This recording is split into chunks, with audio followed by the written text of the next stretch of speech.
미국의 시사 주간지 타임지를 창간한 헨리 루스의 아내의 이름은 클레어 루스입니다.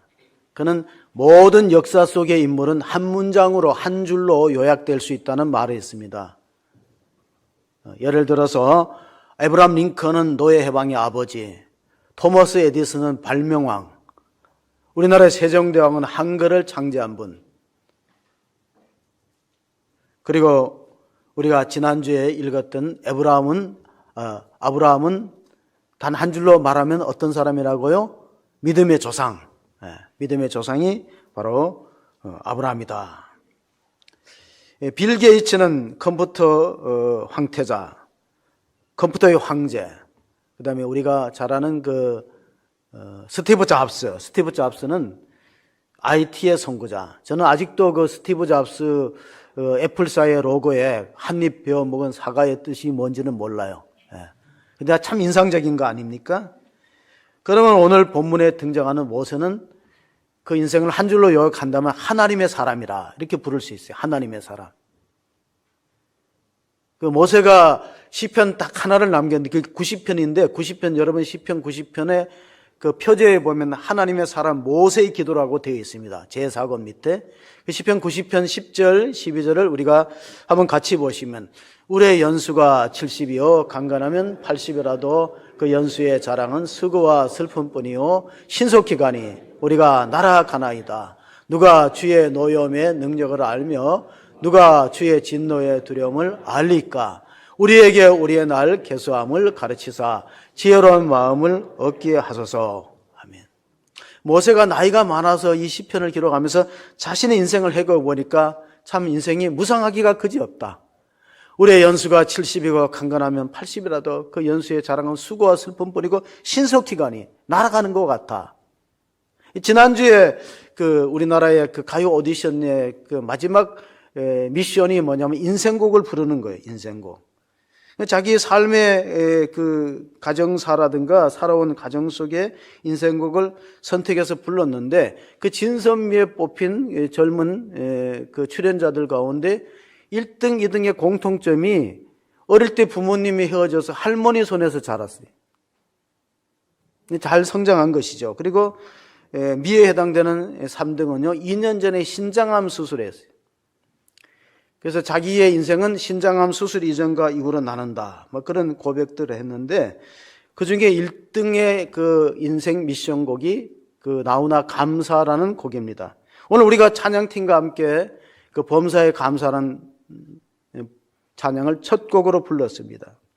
바람만 스쳐가도 아팠던 세월, 추웠던 겨울은 가고 따스한 봄 한기로 소리 없이 내 곁에 다가왔네. 눈물로 얼룩졌던 그 세월 속에 슬픔도 감사하리.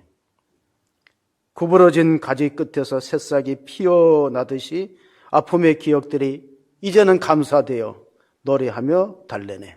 여러분 가사만 들으면 복음성가 같잖아요. 네.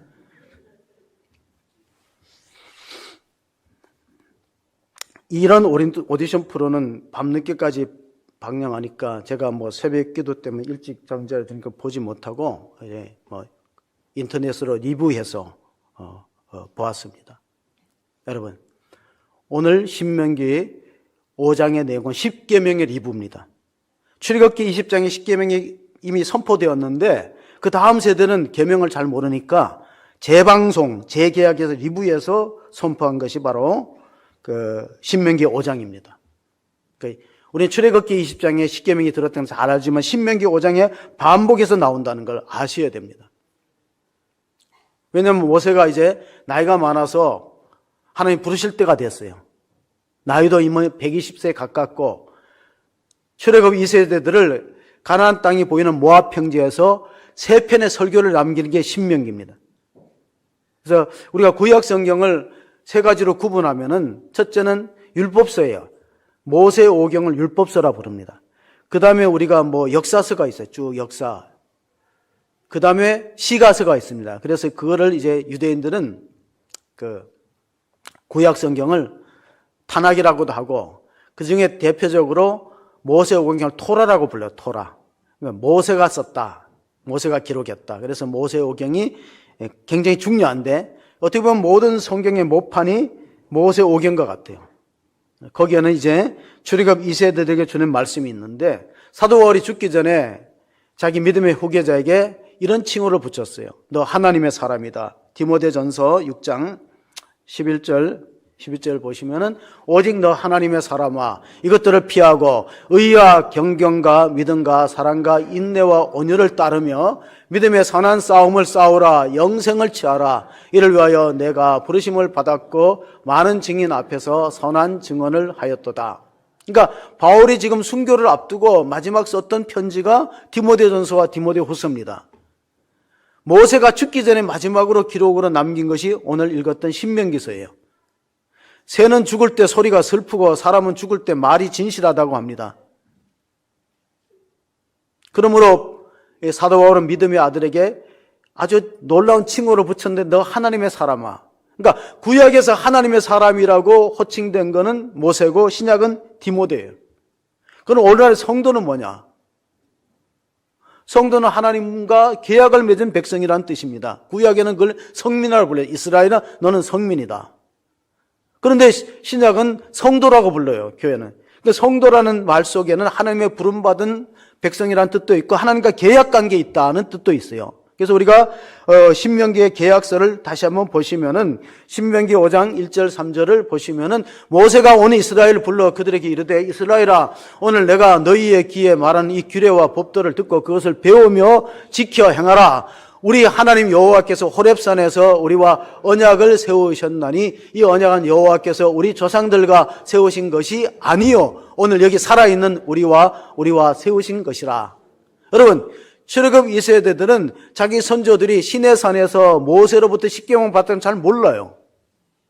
오늘날 우리는 이런 생각을 갖고 있습니다. 지금은 율법 세대도 아니고 구약 시대 속에 살아가는 성도가 아니라 우리는 은혜 시대의 교회 속에 살아가는데 율법이 우리와 무슨 상관이 있겠느냐. 그런데 성경은 그렇지 않다는 거예요. 우리 조상들과 세운 계약이 아니라 지금 살아있는 너희들하고 세운 계약이라고 그걸 현재성으로 말씀해 주고 있다는 거예요. 우리가 다시 한번 예수님의 가르침을 보면요. 예수님도 이 땅에 오셨을 때 율법을 폐지하러 온 건 아니에요. 구약의 율법을 파기하고 그냥 우리가 믿기만 하면 된다 그런 쪽으로 말씀하시지 않았다는 거예요. 마태복음 5장 17절 18절을 보시면요. 예수님께서 내가 율법이나 선자를 폐하러 온 줄로 생각하지 말라. 폐하러 온 것이 아니요 완전하게 하려 함이라. 진실로 너에게 이르노니 천지가 없어지기 전에는 율법의 1.1획도 결코 없어지지 아니하고 다 이르리라. 유대인들은 신약 성경을 갖고 다니지 않아요. 그러나 우리는 신약과 구약을 같이 갖고 다니고 있습니다. 왜냐하면 구약에 예언된 메시아가 그리스도가 오셔서 우리 구원을 완성했다. 그러므로 바울은 믿음의 아들에게 영적인 선한 싸움을 싸우고 영생을 취하라 그랬어요. 영생을 취하라.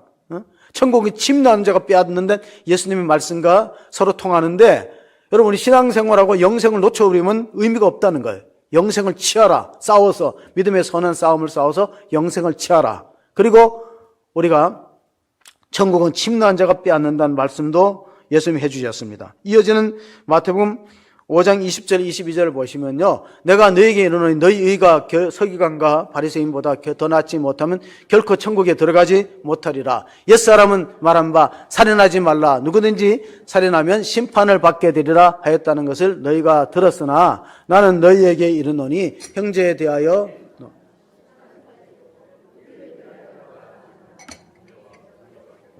미련한 놈이라 하는 자는 지옥북에 들어가게 되리라. 자, 20절을 다시 보시면요.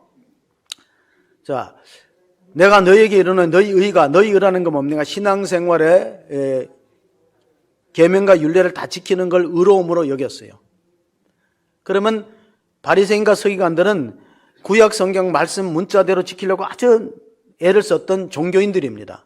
그런데 오늘 예수님을 따르는 제자들에게 너희 의로움이 서기관과 바리새인보다 낫지 못하면 천국에 들어가지 못한다. 이 말은 뭡니까? 믿음으로 구원받지만 적어도 교인들의 도덕적 윤리적 수준이 안 믿는 사람보다 월등하고 타 종교인보다 나을 때 우리가 넉넉히 들어간다는 그런 말로 해석하면 돼요. 그러니까 우리가 자칫 오해하는 것은 교회 다니면 믿음으로 다 용서받고 구원받아. 그러니까 율법을 폐기하거나 무용론에 빠져서는 안 된다는 거예요. 율법으로 구원받는 건 결코 아닙니다. 믿음으로 하나님 은혜로 구원받아요. 그러나 그 믿음의 내용 중에는 적어도 우리가 바리새인과 서기관보다 더 낫지 못하면 결단코 들어가지 못한다. 그러면서 이어지는 21절을 보시면 옛사람이란 말이에요. 옛사람은 모세를 말하는 거예요. 모세의 십계명의 6번째는 살인하지 말란데, 그럼 구약시대는 행위로 살인 안 하면은 율법을 어기지 않은 거예요. 근데 예수님은 율법을 완성하러 왔기 때문에 내가 행동으로 남을 죽이지 않아도 22절에 나는 너에게 이르노니 형제에게 노하는 자마다 심판을 받게 되고 형제에 대하여 라그라 하는 자에게 공리에 잡혀가 미련놈. 다시 말하면 행동으로 죽이지 않아도 마음에 미움을 품고 죽이고 싶은 생각을 가진 것만 해도 이미 계명을 어겼다, 그 뜻입니다. 그러면은 우리 중에 살아가면서 6계명을 다 지킨 사람이 있어요, 없어요? 있어요, 없어요? 그럼 아무도 안 미워요? 한 사람도 안 미워요? 의외로 미운 사람은 가까이 있어요. 예. 예. 예수님도 자기 식구가 집안 원수라고, 자기 가족이 집안 원수라고 하지 않았습니까? 그러니까 제가 오늘 말씀드리는 요지는요, 도대체 구약의 율법이 계명이 오늘의 성도들에게 어떤 관련이 있느냐를 설명하려고 합니다. 최근에 신간 가운데 분노 중독이라는 책이 있어요. 조시 코엔이라는 사람이 썼는데, 예. 분노 중독이에요. 이 책의 내용은 이렇습니다. 이분이 정신분석학자고 또 영국의 런던 대학교에서 또 영문학자이기도 해요. 정신분석학자이기도. 분노 중독이 사회가 분노가 가득 차 있다는, 분노 지수가 높다는 거예요. 특별히 대한민국은 갈등 지수가 아주 초갈등 사회입니다. 여러분 저보다 더 잘 아시겠지만 얼마나 지금 긴박한 전국에 우리가 놓여 있습니까? 근데 우리가 성경을 보면은 분노가 생기는 것 중에 하나가 뭐냐면은 내가 주장하는 이 정의가 절대적이고 옳다는 신념 때문에 분노 지수가 더 높아요. 근데 그런 생각을 사로잡힌 것이 젊은 날의 모세거든요.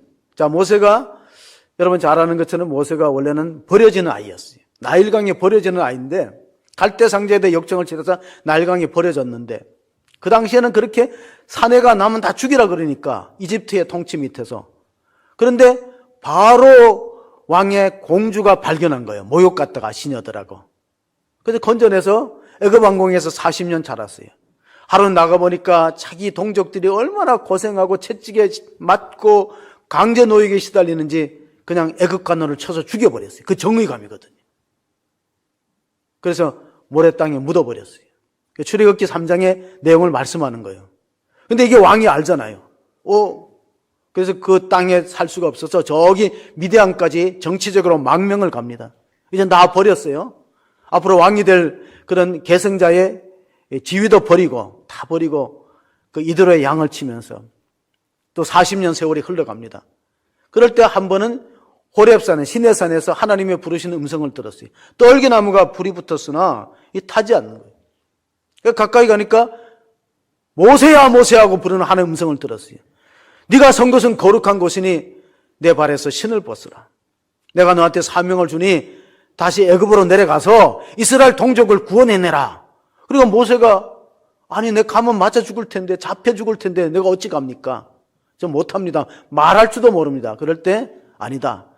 하나님이 함께 하는데 너를 해칠 사람이 없다. 하나님이 너와 함께 가는데 두려워하지 말고 가라. 그래서 모세가 40년 동안 이스라엘 민족을 이끌어내는데 여러분 출애굽하고 나서 3개월 만에 시내산에 도착합니다.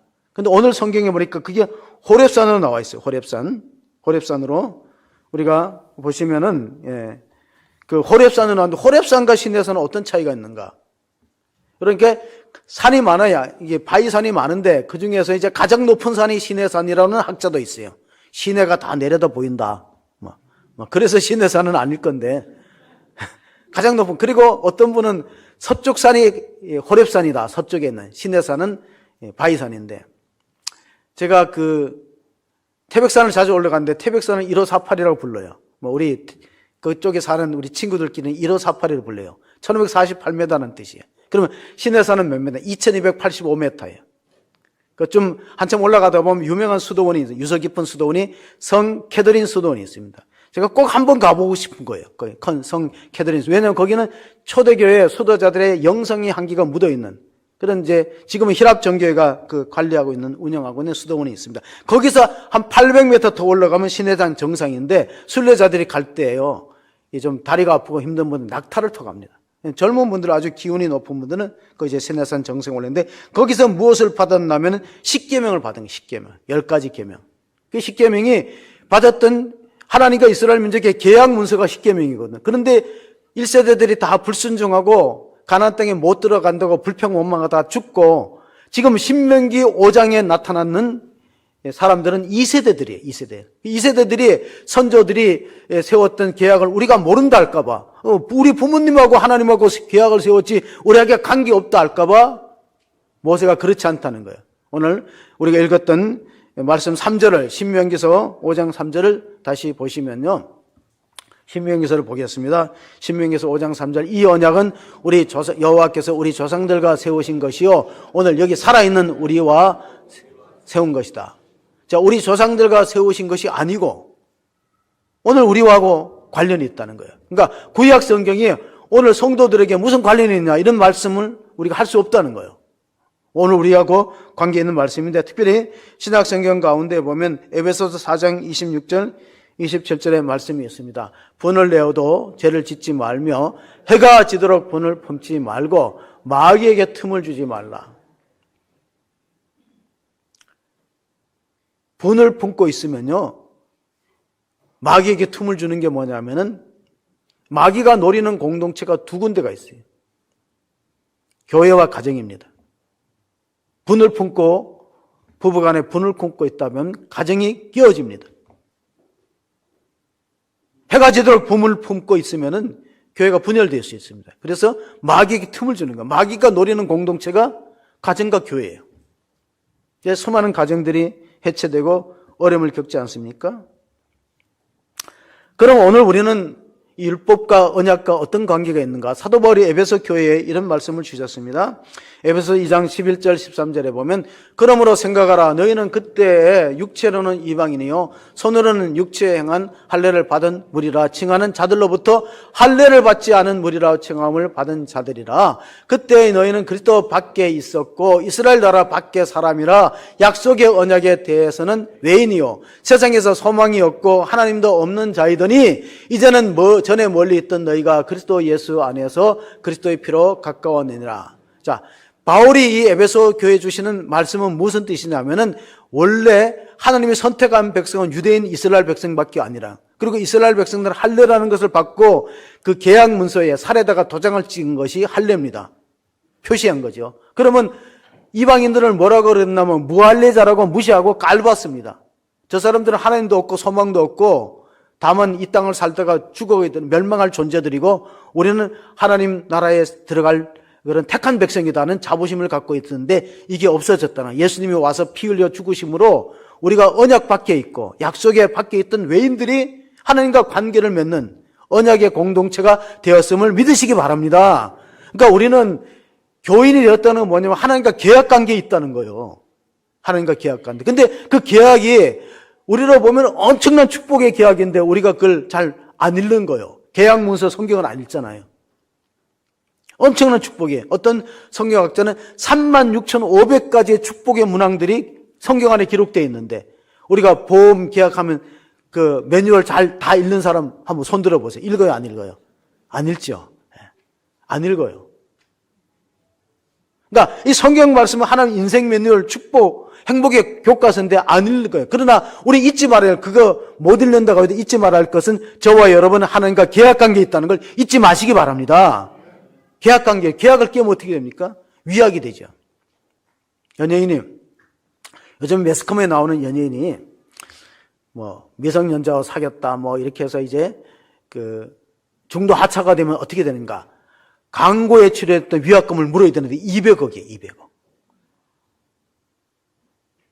그럼 우리가 하나님과 언약을 맺었는데 이 언약을 깨트리면 어떻게 될까? 그 언약을 깨트리는 것 중에 가장 위약금을 물어야 될 게 뭐냐면요, 스스로 목숨 끊는 거예요. 그 위약금이 발생되는 거예요. 하나님과 우리가 계약 관계에 있는데 하나님이 부르시기도 전에 인생이 힘들다고.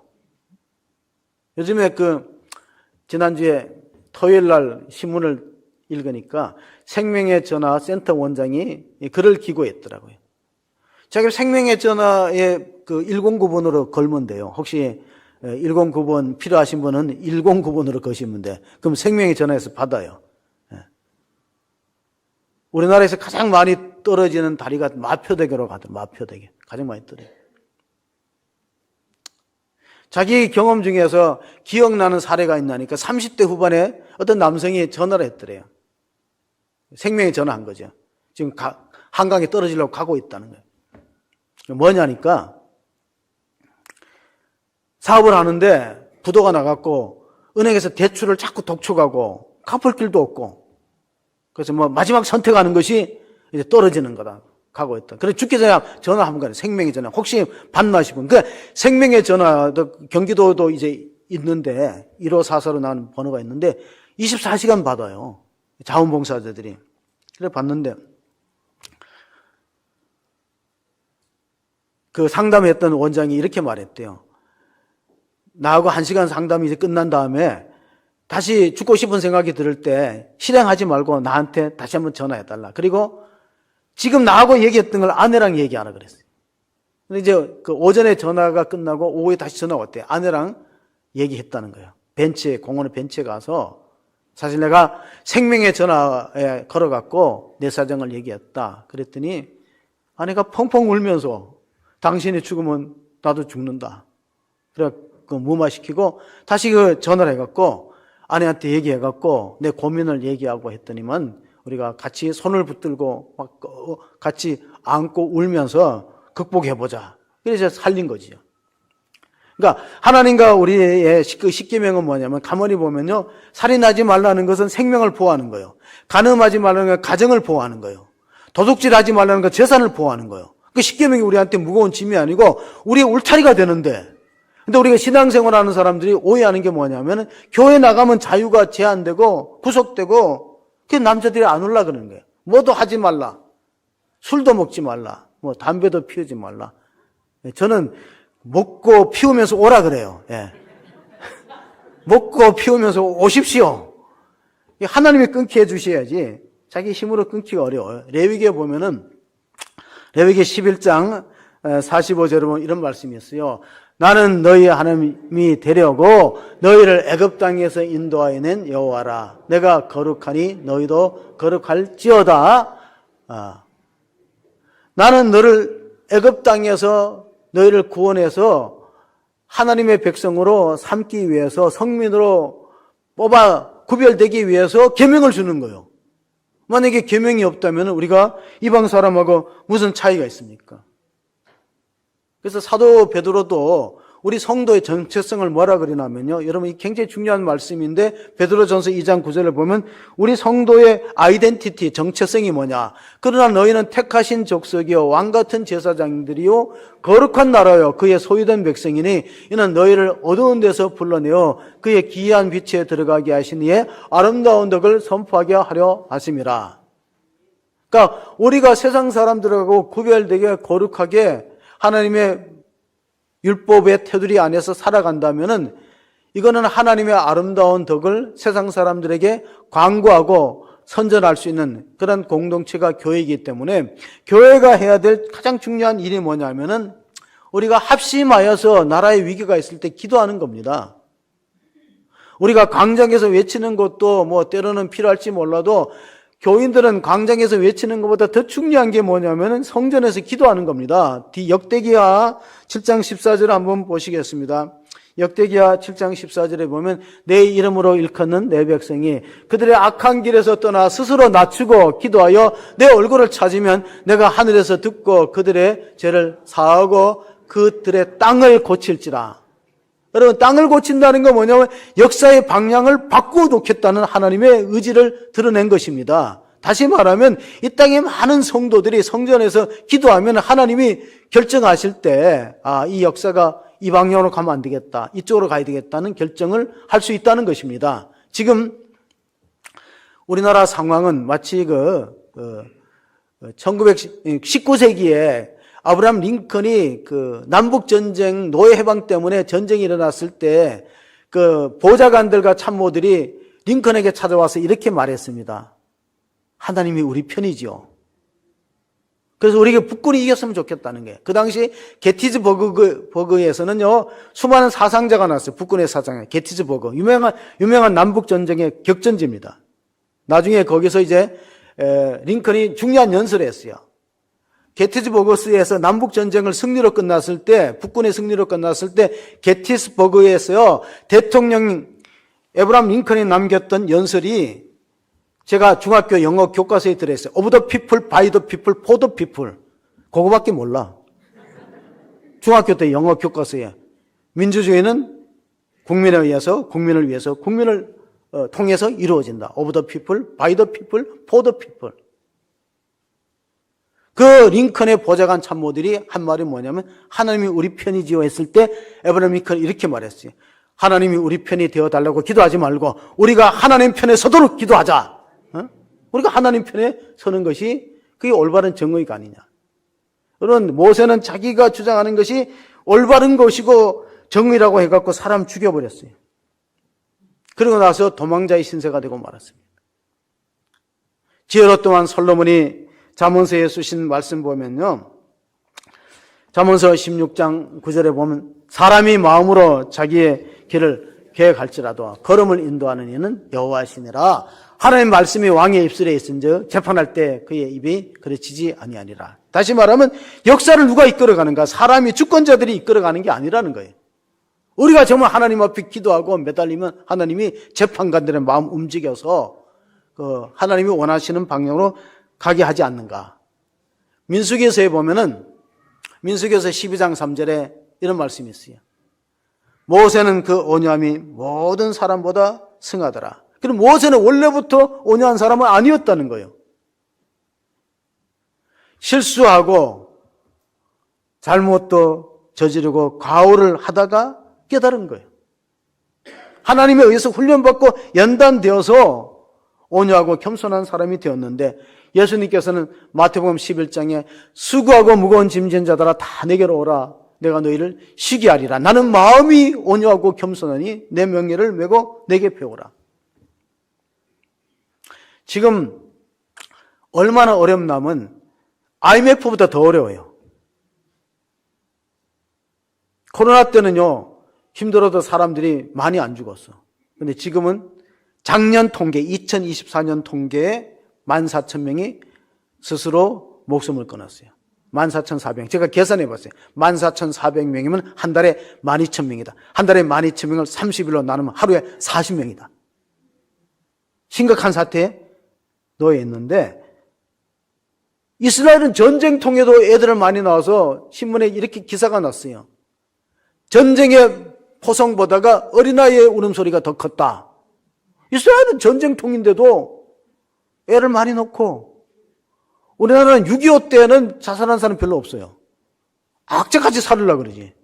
그래서 에스겔서 16장 6절에 하나님이 이스라엘 민족에 하신 말씀이 있습니다. 내가 내 곁에 지나갈 때 내가 피투성이가 되어 발짓하는 것을 보고 내게 이르기를 너는 피투성이라도 살아있으라. 다시 이르기를 너는 피투성이라도 살아있으라 하시고, 자, 살아있는 사람에게는 미래가 있고 소망이 있지만 죽어버리면 아무 의미가 없는 거예요.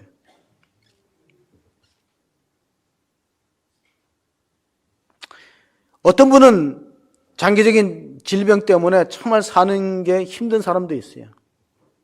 또 부채에 시달려서 길이 막막한 사람도 있고, 인간관계 고통 때문에 또는 심리적으로 불안장애가 있어갖고 하루하루 사는 게 지옥과 같은 사람이 있어요. 그래도 피투성이가 되어서 살아야 된다는 게 십계명이 주시는 이유예요.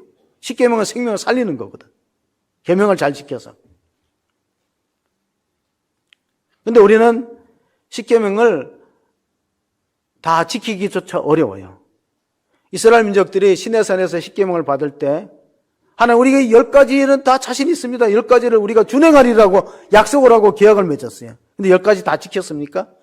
오늘 마지막 절 신명기에서 우리가 읽었던 5장 7절에 보면 나 외에 다른 신들을 섬기지 말라 그랬어요.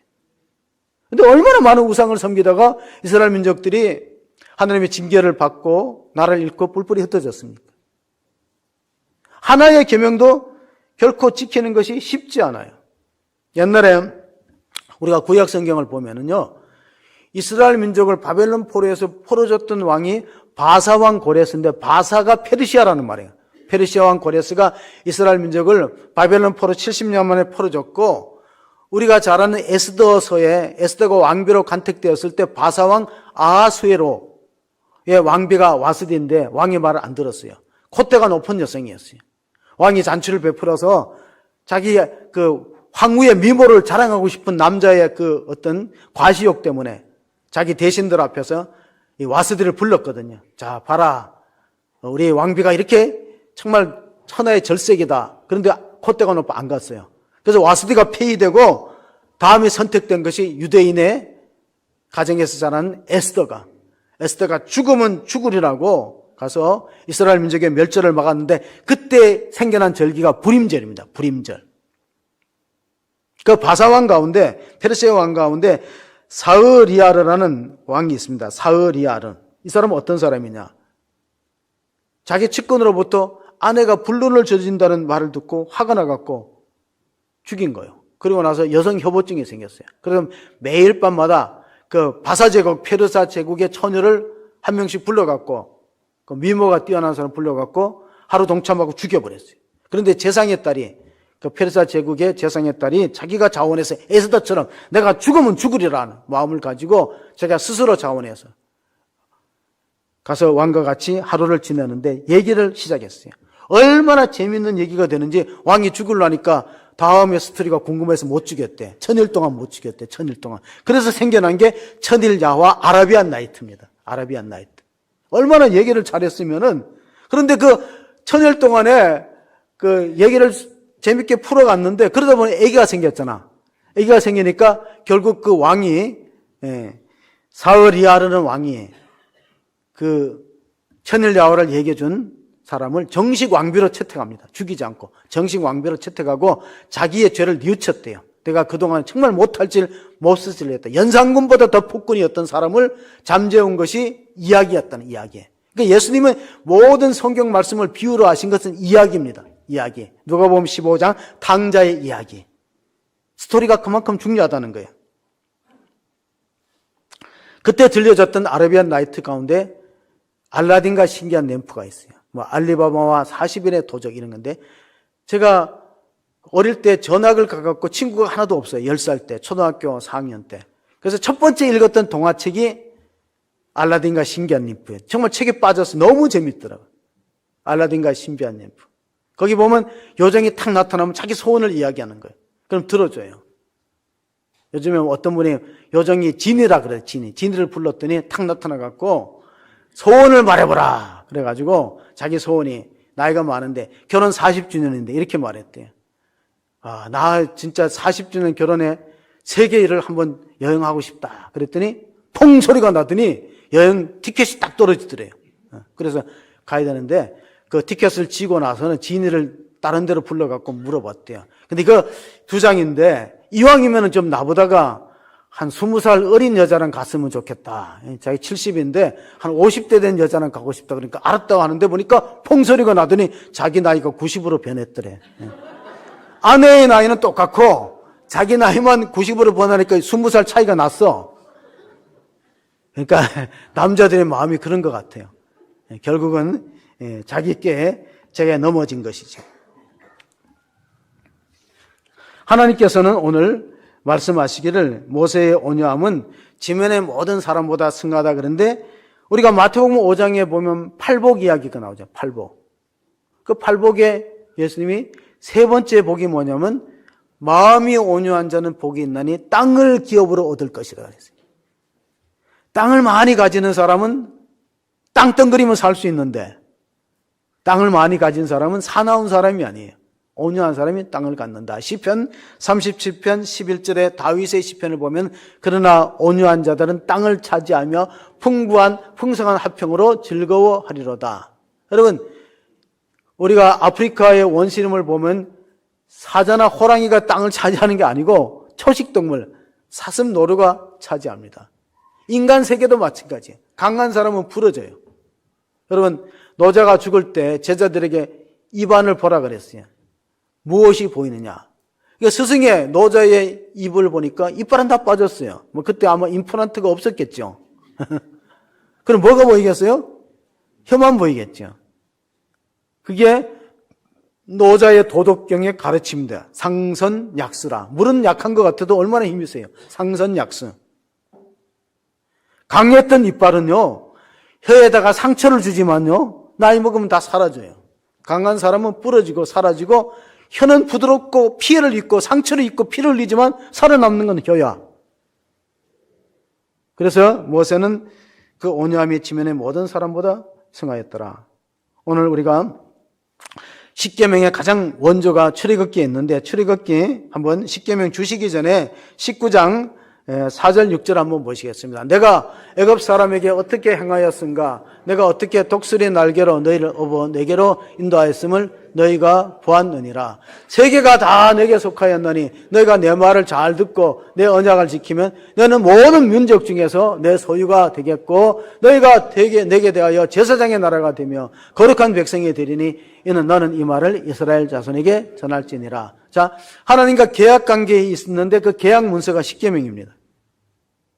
그래서 옛날에는 우리가 성경책 보면 사도신경이 있고 주기도문이 있고 십계명이 있는데 요즘 뭐 더러 빠지는 책도 있더라고요. 십계명이 중요하다는 겁니다. 왜냐하면 십계명은 우리의 생명과 안전을 지키는 계명이고 축복의 계명인 걸 믿으시기 바랍니다.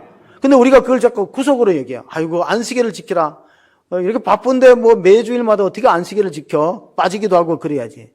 근데 그렇지 않다는 겁니다. 신명기서 5장 4절 5절을 또 계속해서 읽어봅니다. 여호와께서 산이 불 가운데에서 너희와 대면하여 말씀하시매 그때 너희가 불을 두려워하여 산에 오르지 못하였으므로 내가 여호와와 너희 중간에 서서 여호와의 말씀을 너희에게 전하였노라. 여호와께서 이르시되, 매매하실 때는 중개업을 통해서 중간에서 각각 을의 계약을 맺어줬듯이 모세가 하나님과 이스라엘 백성의 중간에 서서 계약을 맺었다는 거예요.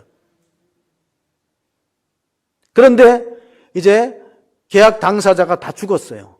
그러면 2세대들 데리고 다시 말씀을 합니다. 이 계약은 대대로 유효한 것이다. 오늘날 성도들에게 유효한 것입니다. 6절 7절의 말씀이 바로 그것입니다. 나는 너를 애굽 땅 종되었던 집에서 인도하여 낸 내 하나님 여호와라. 나 외에 다른 샘들을 내게 두지 말지니라. 자, 결혼한 부부가 두 사람 외에 다른데 마음을 두면은 탈선이 되고 위험합니다. 성도들이 생각해 보세요. 우리가 교회 생활에 매어서 자유롭게 못 사니까 그 신앙생활이 우리한테 행복이 되지 않을 수 있다는 건 오해라는 거예요. 왜냐하면 구약이 우리에게 가르치는 것은 거룩함이 행복의 근원이다. Holiness is happiness. 거룩함이 행복이다. 따라해 봅시다. 거룩함이 행복이다. 거룩함이 행복이다. 거룩한 게 행복한 거예요. 내가 너희를 모든 민족 가운데 뛰어난 제사장의 나라가 되겠다 했으니까 그 유대인들의 자녀들 가운데 노벨상 타는 사람들이 전 세계 20% 넘어요. 하나님의 약속이 그대로 이루어지잖아요. 그들이 가외를 안 합니다. 지금 우리나라는 애는 죽어도 사교육비는 늘어난다. 이상합니다. 애는 적게 나와도 뭐가 늘어난다고? 사교육비 늘어가요. 자전거도 가외를 가야 되고 줄넘기도 가외를 가야 되고 가위가 굉장히 많더라고요. 줄넘기도 가위에 다니. 나 줄넘기 왜 가위에 다니는지는 이해가 안 돼. 하면 되지. 난 줄넘기 가위 안 다니고도 2단 뛰기, 3단 뛰기를 했어요. 이상한 나라예요. 유대인들의 십계명을 다 지키겠다 했더니 못 지켰거든요. 나중에 11계명을 만들었어요. 유대인들이 11계명을 만들었는데 알려드릴까요? 들키지 마라. 들키지 마라가 11계명이야. 안 들키면 되는 거예요. 근데 우리는 하나님 앞에 안 들킬 수 있습니까? 다 들키게 돼 있죠. 레위기를 한번 보시겠습니다. 레위기 19장 2절 3절 보시면은 너는 이스라엘 자손 온 회중에게 말하여 이르라. 너희는 거룩하라. 나 여호와 너희 하나님이 거룩함이니라. 너희 각 사람은 부모를 경외하고 나의 안식일을 지키라. 나는 너희의 하나님 여호와이니라. 부모를 경외하는 거 5계명이고 안식일을 지키라는 거는 4계명입니다. 그러니까 5계명, 4계명이라도 지키라는 거예요. 다 못 지키면. 왜냐하면 부모를 경외하는 사람은 남을 죽이거나 살인하거나 도둑질 잘 안 하거든요. 부모 걱정할까 봐. 그러니까 부모를 경외하는 사람은 남을 잘 지키겠죠. 안식일을 잘 지키는 사람, 안식일을 기억하여 주일날 꼭꼭 예배 드리는 사람은 우상을 잘 안 섬길 가능성이 높으니까 다 못 지키면은 몇 개라도 지키라고 2개라도 지키라는 거예요. 새는 공중에서 가장 자유롭고 물고기는 물속에서 안전한 거예요. 근데 만약에 물고기가 맨날 컴컴한 물속에서 사냐고 육지로 나오면 죽어요.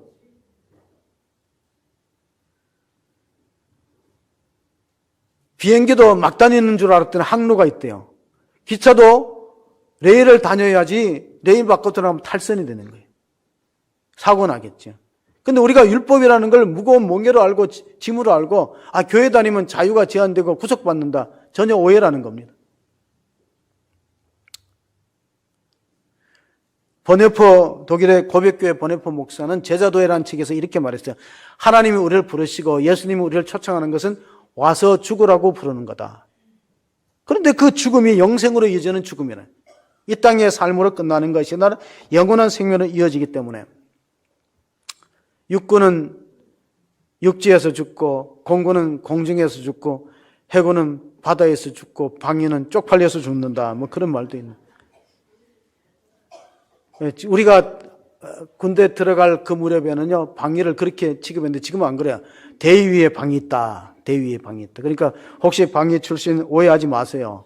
제가 그런 뜻으로 말한 건 아니니까 어쨌든 우리는 하나님의 율법 안에 있을 때 자유롭고 행복하다는 겁니다. 자유롭고 행복하기 때문에 우리가 읽을 말씀이 신명기서가 우리가 끝으로 보시면 하나님이 왜 이스라엘 민족에게 구별된 백성으로 거룩하게 살으라고 명령했는가? 그 이유가 신명기서 10장 12절에 한번 보시겠습니다. 이스라엘아, 내 하나님 여호와께서 내게 요구하는 것이 무엇이냐?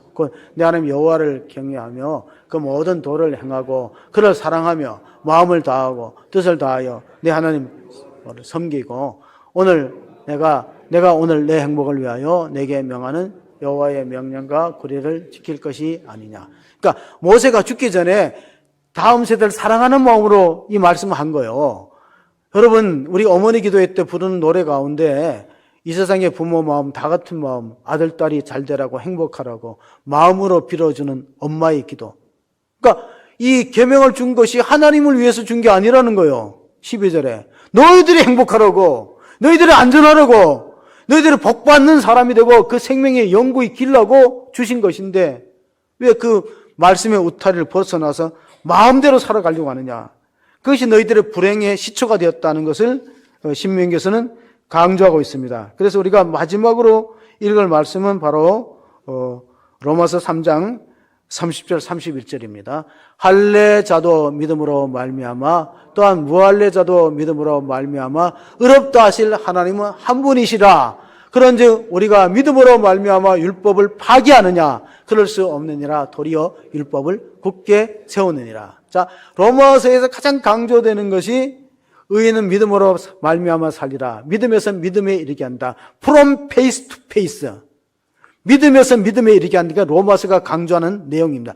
From face to face. 그런데 그 믿음으로 말미암아 율법을 없애는 것은 아니라는 걸 분명히 강조하고 있습니다. 그래서 우리가 신앙생활을 어떻게 해야 되는가? 우리는 율법을 지킴으로 구원받을 육체는 한 사람도 없다고 로마서를 말합니다. 그러면 율법을 폐기하거나 무용론에 빠져서는 안 된다는 거예요. 바울조차 믿음으로 구원받는다고 그렇게 강조했던 바울조차 율법을 파기해서는 안 된다. 교통법규가 없으면 좋겠죠. 벌칙금도 없고. 그러면 사고가 발생하고 사람 목숨 잃어버립니다. 마찬가지로 계명은 그 계명을 지킴으로 우리가 그 행위로 구원받는 건 아니지만은 우리는 계약 관계에 있다. 모세의 언약 아래에 있는 백성이날 잊지 마시고 이 언약은, 이 계약은 우리의 행복을 위해서, 우리의 안전을 위해서, 우리의 생명을 위해서 주어진 하나님의 축복임을 믿으시고 기억하시는 성도가 되시기를 주의 이름으로 축원합니다. 아멘. 걸어가시고 은혜로우신 하나님 아버지, 오늘 모세는 출애굽 2세대들에게 하나님의 생명을 말씀을 전하면서 피 같은 유언을 남겼습니다. 너희가 하나님과 계약을 잊지 말라. 너는 언약 속에 살아가니까 주님과 약속을 잊지 말고 내 부모를 공경하고 안식일을 기억하여 거룩하게 지키라고 말씀해 주었습니다. 하나님의 언약궤에 있는 성도들이 생명의 소중함을 알고 생명을 보호하고 나라와 민족을 위해서 기도하는 그런 하나님의 택한 제사장의 나라가 되고 또 하나님 구별된 민족으로서 우리가 하나님 영광 돌리고 또 하나님 뜻이 역사 속에서 실현될 수 있도록 그런 기도하는 공동체, 언약 공동체로 쓰임받도록 축복하여 주옵소서. 우리 구주 예수 그리스도의 이름으로 기도합니다. 아멘.